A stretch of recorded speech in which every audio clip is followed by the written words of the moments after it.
Hasta luego. Gracias.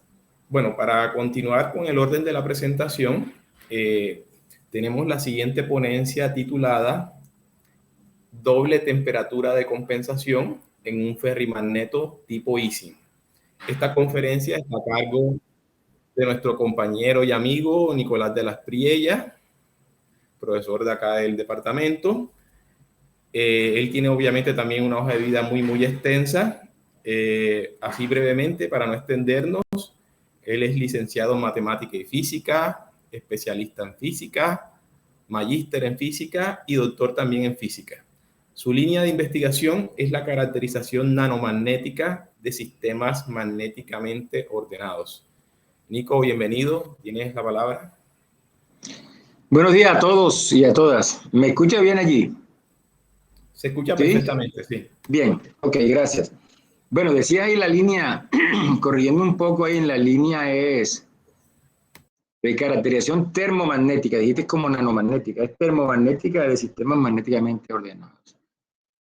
Bueno, a ver, vamos a proyectar.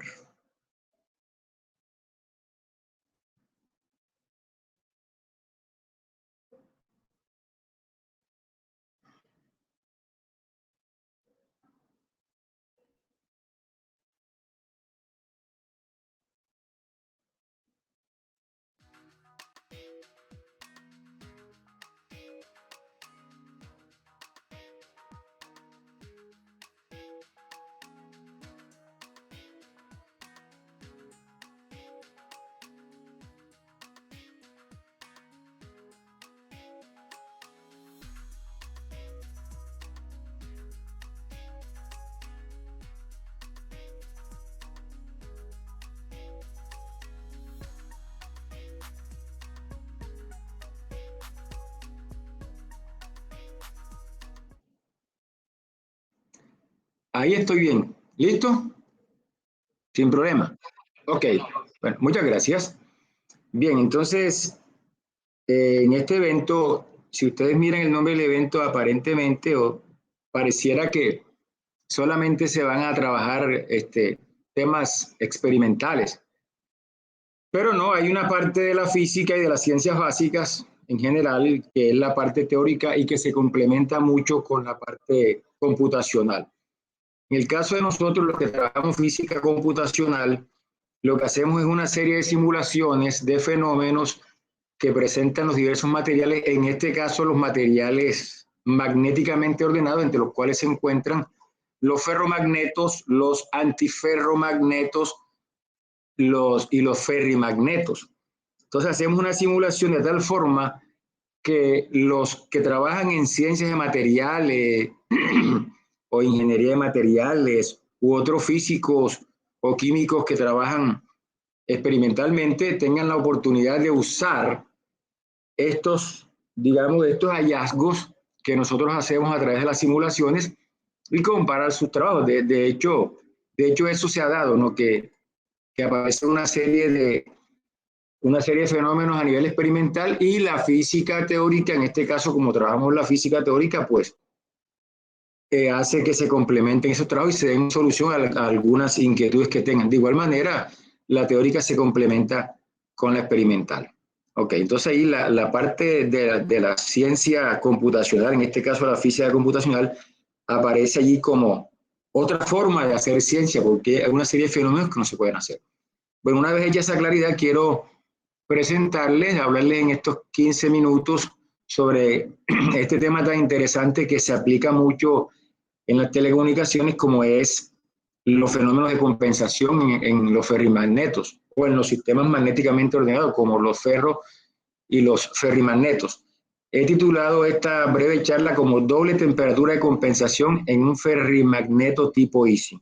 Deberíamos inicialmente, a manera de introducción, ¿en qué consiste un modelo de Ising mixto?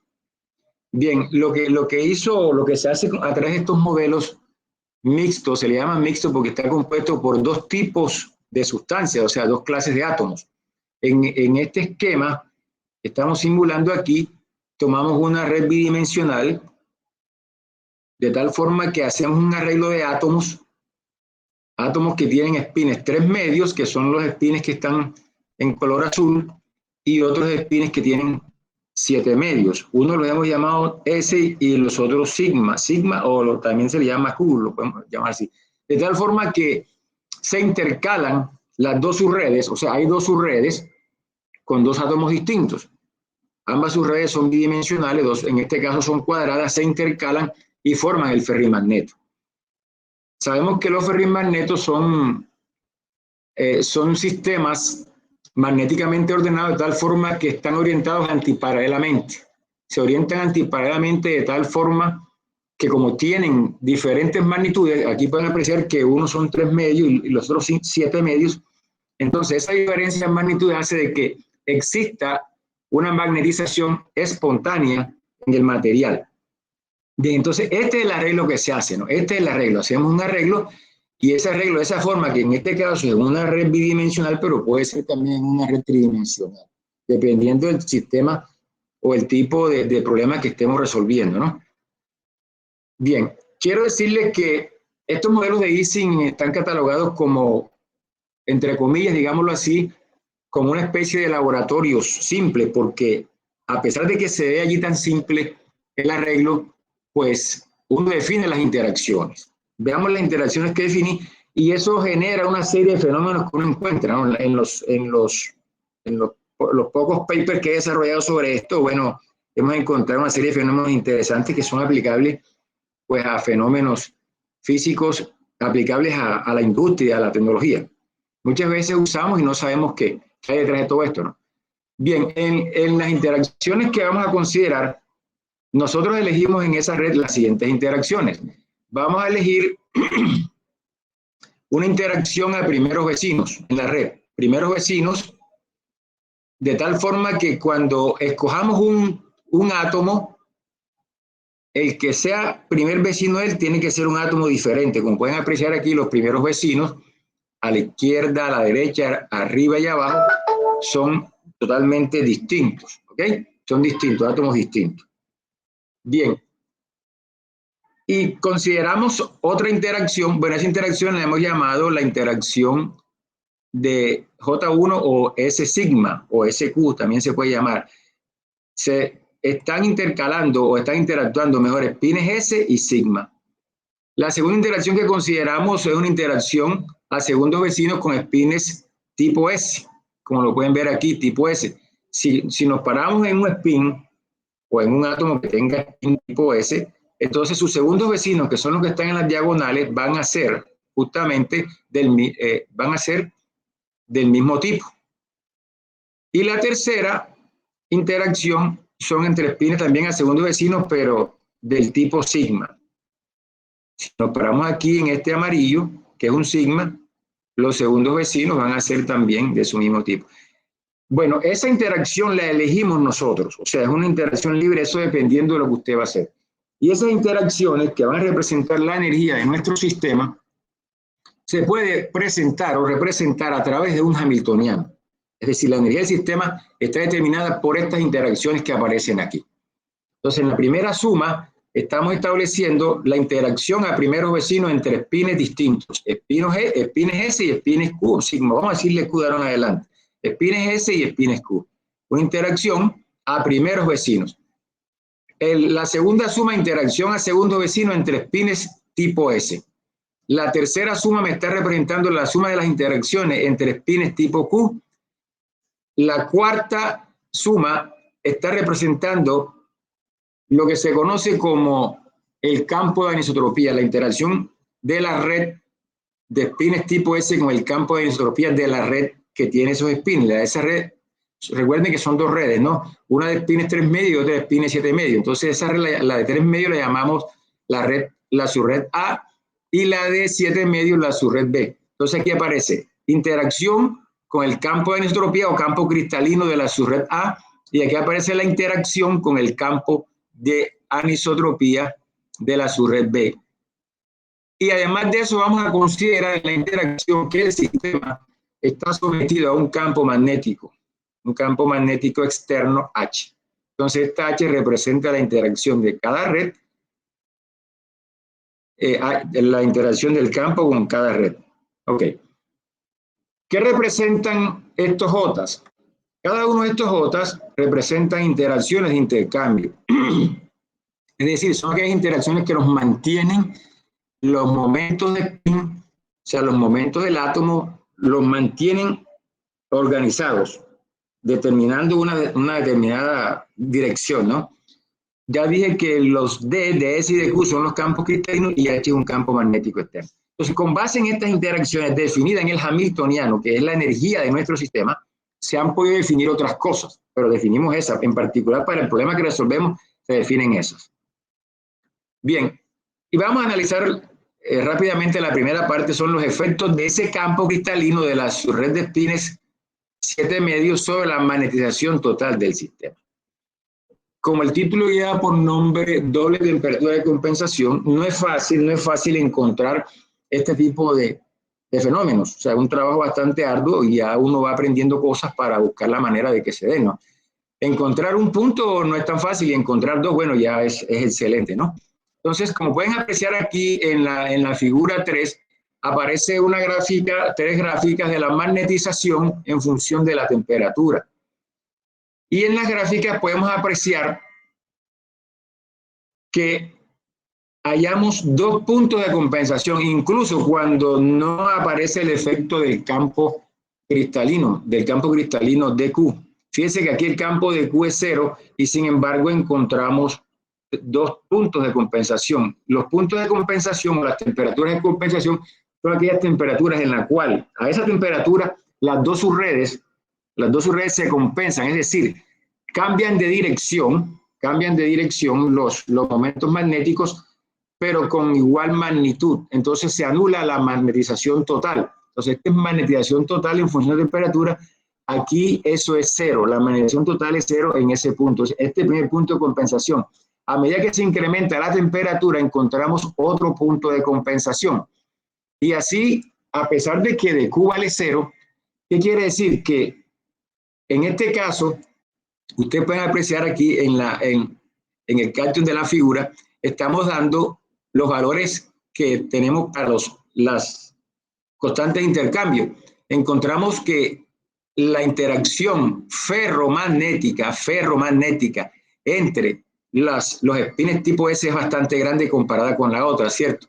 Este es 7. Entonces, esa interacción hace que los espines se mantengan. Entonces, producto de esta interacción, sobre todo, es que a pesar de que no aparece el campo cristalino DQ, entonces, sin embargo, hay temperatura de compensación.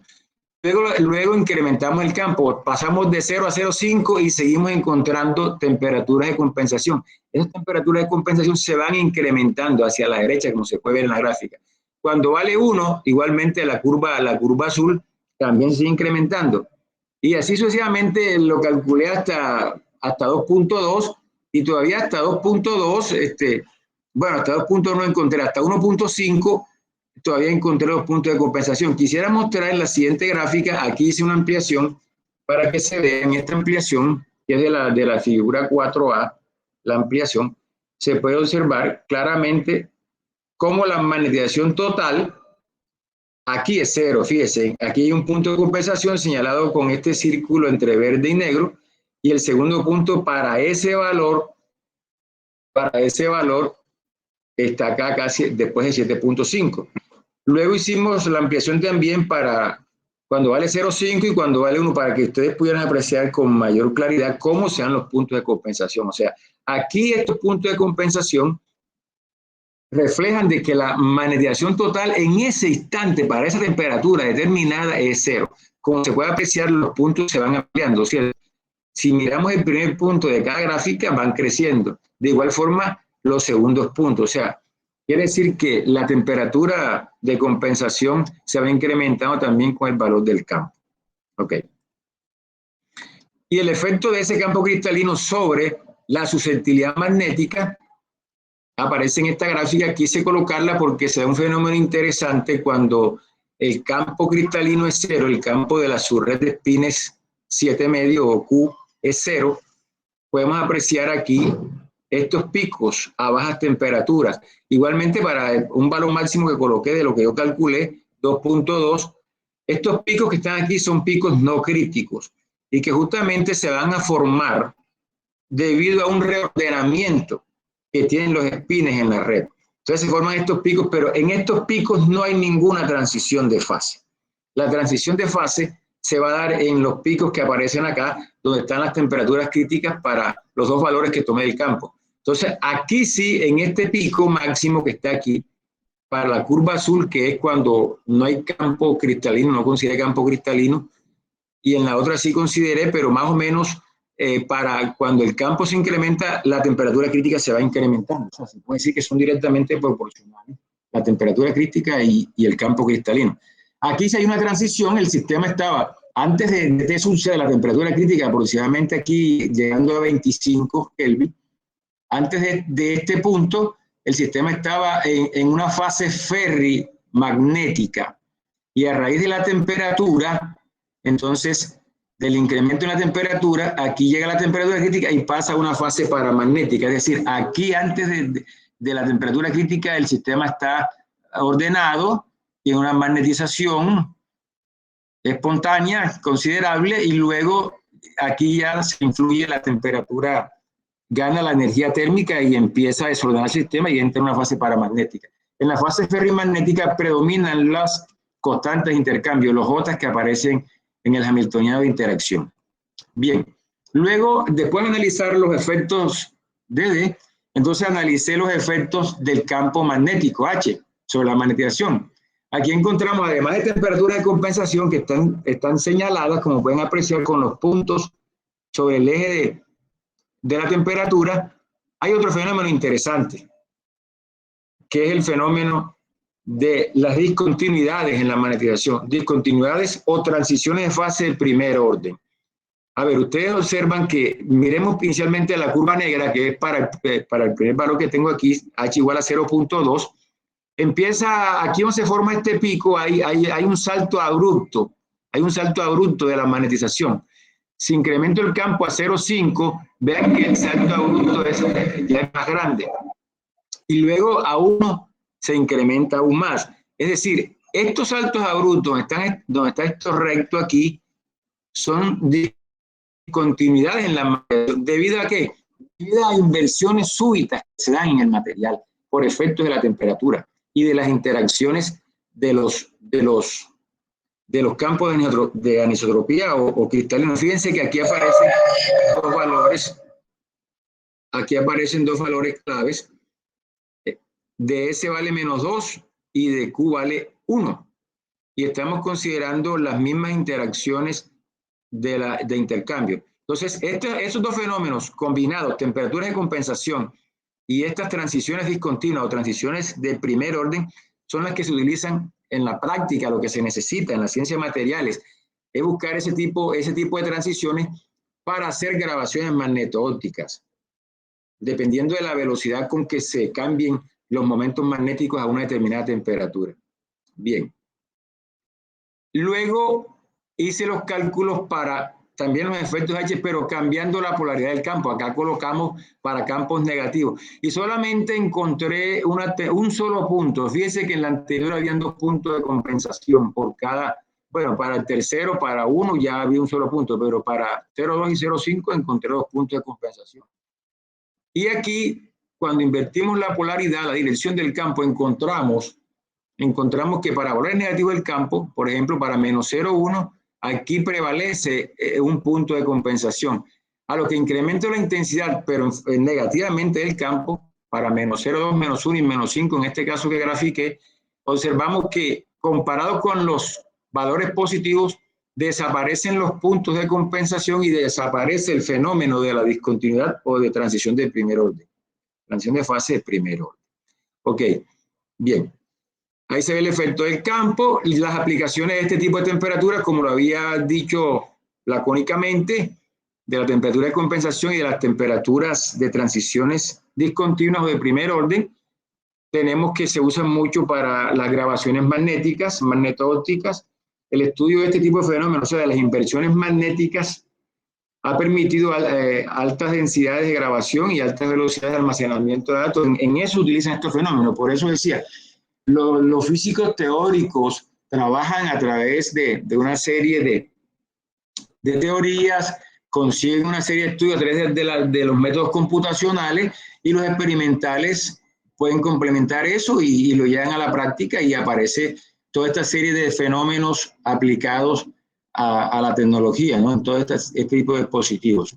Las velocidades a las que se produce el fenómeno de inversión magnética son útiles en procesos tecnológicos para grabaciones magnetónicas y para la información magnética. Muy bien. Las conclusiones. Aquí coloqué estas conclusiones, grosso modo. Las temperaturas de compensación se incrementan con el campo cristalino. La selectividad magnética presenta picos no críticos a baja temperatura. Ya dije, ahí no son transiciones en fase. Y la temperatura de discontinuidad, o sea, donde se da la discontinuidad de la magnetización, decrece cuando se incrementa H. Para campos positivos, o sea, para H mayores que 0, se presenta doble compensación y transiciones discontinuas. Y por último, cuando invertimos la dirección del campo, se elimina la doble compensación y las transiciones discontinuas de primer orden. Bueno, eso quería compartirles. Gracias por la invitación. Y bueno, espero que haya sido de utilidad este hermoso tema que tiene la física, ¿no?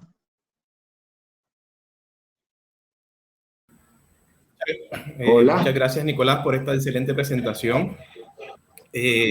Nicolás, mira, la verdad es que uno al día de hoy no deja de sorprenderse con los fenómenos magnéticos. Sin duda alguna, desde la antigüedad nos han causado mucha impresión, y sobre todo en estos tiempos modernos, las aplicaciones que ellos tienen están revolucionando también la medicina. Es para mí, yo que trabajo cosas un poco nano, siempre de mucho interés, por ejemplo, la transición desde ferromagnetismo a superparamagnetismo, ¿sí? Las nanopartículas, por ejemplo, espión y todo esto, que se están usando, por ejemplo, en aplicaciones novedosas, por ejemplo, para el tratamiento, por ejemplo, del cáncer. Algunas de estas nanopartículas se emplean también como sensores. Yo veía en tu presentación que tú hablabas de una transición precisamente de ferrimagnetismo a paramagnetismo, ¿sí? Si te entendí bien, ¿sí? Paramagnetismo, sí, claro. ¿Qué posible aplicación podría tener esta transición?